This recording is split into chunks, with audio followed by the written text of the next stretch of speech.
விருத்தாச்சலம் அருகில் உள்ள முதனை கிராமத்திலேருந்து வரேன். இனம் சார்ந்து மொழி சார்ந்து போராட்ட காலத்தில் அண்ணன் தலைவன் மேதகு பிரபாகரனால் ஈர்க்கப்பட்டு 13 வயதிலேயே கவிதைகள் எழுதப்பட்டு காவல்துறைகளால் நான் கைது செய்யப்பட்டவன். இருட்டுல போய் கருப்பை தேடுற மாதிரி திராவிடம் அப்படின்னு சொன்னா ஒண்ணு ஒரு இனத்துக்கு ஒரு இனம் சொன்னா அதுக்கு மொழி இருக்கணும், அதுக்கான களம் இருக்கு. தந்தை பெரியார் பகுத்தறிவு கத்துக்கிட்டதே தமிழர் இனத்தில் இருந்து தமிழ் நூல்களில் இருந்து பட்டம் தேடி விதை என்ற பகுத்தறிவுக்கு நிகரானது எதுவும் கிடையாது. பெரியார் வாழ்ந்த காலம்ங்கிறது 20ஆம் நூற்றாண்டு தான்.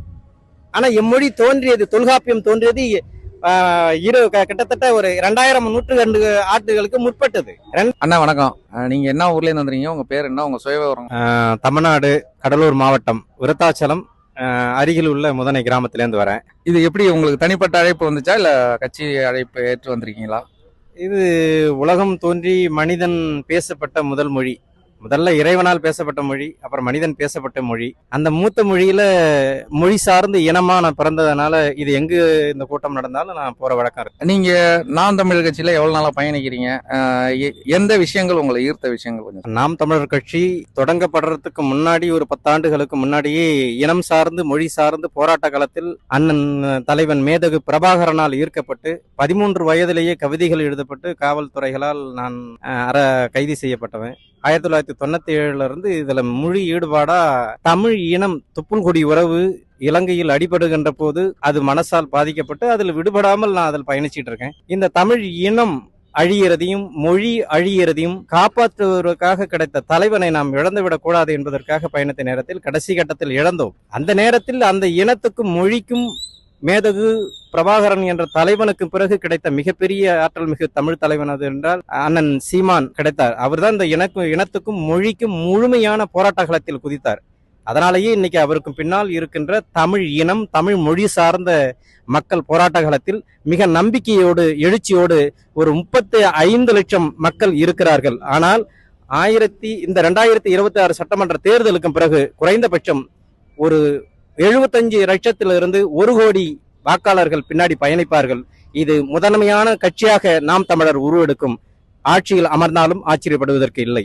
இப்ப தமிழ்நாட்டுல பாத்தீங்கன்னா தமிழ் தேசியவாதிகள்னு பாக்குறது உங்களை மாதிரி சில ஒரு குறிப்பிட்ட நபர்களை தான் பார்க்க முடியுது. ஏன்னா இங்க திராவிடம்னு ஒண்ணு வச்சு இது பண்ணிட்டு இருக்காங்க.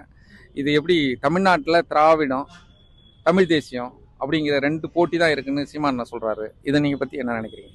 அதாவது இருட்டுல போய் கருப்பை தேடுற மாதிரி திராவிடம் அப்படின்னு சொன்னா ஒண்ணு ஒரு இனத்துக்கு ஒரு இனம் சொன்னா அதுக்கு மொழி இருக்கணும், அதுக்கான களம் இருக்கு. திராவிடத்துக்கு மொழியும் கிடையாது, களமும் கிடையாது. களமும் மொழியும் இல்லாத ஒரு அமைப்பை நம்ம திராவிடம்னு சொல்லி தமிழ் இனத்தை கரையேற்றுவதற்காக உருவாக்கப்பட்டதுதான் இது. நம்ம எவ்வளவோ பகுத்தறிவுகளை 4000 5000 ஆண்டுகளுக்கு முன்னாடியே நம்மளுடைய மூதாதையர்கள் சொல்லியிருக்காங்க.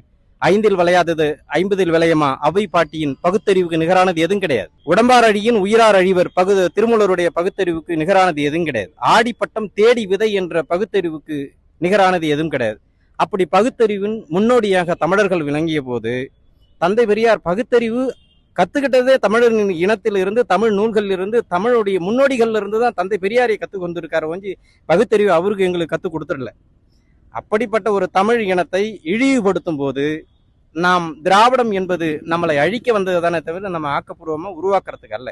அப்ப தமிழ் தேசியம், தமிழ் பேசினால் காட்டு மிராண்டின்னு சொன்னதும் தமிழ் காட்டு மிராண்டி மொழி என்று சொல்லுவரை ஏற்றுக்கொள்ள முடியாது. அவர் சொன்ன திராவிடத்தையும் ஏற்றுக்கொள்ள முடியாது. திராவிடம் தமிழர்களை குறுகிய காலத்தில் அழிக்கின்ற ஒரு கொல்லி நோய். அதை நாம் அழிப்பதற்காக தமிழ் தேசியத்தை கையில் எடுக்க வேண்டும். அப்படி தமிழ் தேசியத்தை கையில் எடுத்து சிறப்பான முறையில் இந்த தமிழ்நாட்டில் மிகப்பெரிய களம் போராளியாக கிடைத்த சீமான் அண்ணனின் பின்னாடி தமிழ் மொழி சார்ந்து தமிழ் இனம் சார்ந்து நம் மக்கள் எல்லோரும் பின்தொடர வேண்டும்.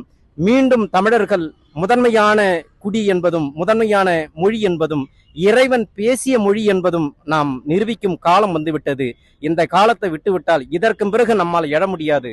அந்த ஒரே காரணத்தினால் தமிழ் மொழி சார்ந்த இனம் சார்ந்த எல்லோரும் நம் அண்ணன் சீமானுடைய பின்னடி அணிவகுப்போம், வென்றெடுப்போம். தமிழகத்தை மொழியவும் நம்ம கட்டி காப்போம். இது என்றும் நம்மை விட்டு போகாது. திராவிடம் என்பது பொய்யானது, தமிழ் என்பது மெய்யானது. திராவிடத்தை ஓங்கி அடித்து தலை நிமிர்த்தி நிற்கின்ற செங்கோலாக தமிழ் மொழி வளரும். இல்லைன்னா இப்ப நீங்க தமிழர்களை பத்தி இவ்வளவு கற்காலத்திலேயே நீங்க அப்ப இருந்தே 2000 ஆண்டுகளுக்கு முன்னாடியே நல்லா படிச்சவங்க நல்லா இது உள்ளவங்க அப்படின்னு நீங்க சொல்றீங்க. நீங்க இப்ப ஆனா ஒரு கருத்து உருவாக்கம் இருக்கு தமிழகத்துல பெரியார் தான் படிக்க வச்சாரு அப்படிங்கிறது. நீங்க என்ன நினைக்கிறீங்க அதை பத்தி? பெரியார் வாழ்ந்த காலம்ங்கிறது 20ஆம் நூற்றாண்டு தான். ஆனா எம்மொழி தோன்றியது, தொல்காப்பியம் தோன்றியது கிட்டத்தட்ட ஒரு 2000 நூற்றாண்டு ஆண்டுகளுக்கு முற்பட்டது. 2000 ஆண்டுகளுக்கு முற்பட்ட தமிழ் இலக்கியங்கள், சங்ககால இலக்கியங்கள், சங்க மருவிய இலக்கியங்கள், சமயங்கள், இதிகாசங்கள், இப்படி எண்ணற்ற நூல்களை எல்லாம் தமிழன் படைத்த இடத்தில் இருந்து தந்தை பெரியார் 20ஆம் நூற்றாண்டில் உருவானவர். தமிழ் இனத்துக்கும் தமிழ் மொழிக்கும் எங்கே அண்டி பிழைக்க வந்தவர் தான் தந்தை பெரியார். அவர் எம்மொழியை பயன்படுத்தி கொண்டு இங்கு வாழ்ந்தார். அந்த வாழ்க்கையில் தமிழர்களை வசியம் என்ற முறையில், ஏதோ ஒரு வகையில் வசியம் என்ற முறையில் மக்களை அழிக்க கொண்ட ஒரு ஒட்டுண்ணி தான் தந்தை பெரியார். அவர் என் இனம் சார்ந்தவன் கிடையாது, என் மொழி சார்ந்தவன் கிடையாது. ஆகையால் தந்தை பெரியார் என்ற ஒரு தலைவன் எங்களுக்கானவன் கிடையாது. அதை நாங்கள் உறுதியாக சொல்ல முடியும். ஓகே, நன்றிண்ணா. உங்களை சந்திச்சதுல மிக்க மகிழ்ச்சி.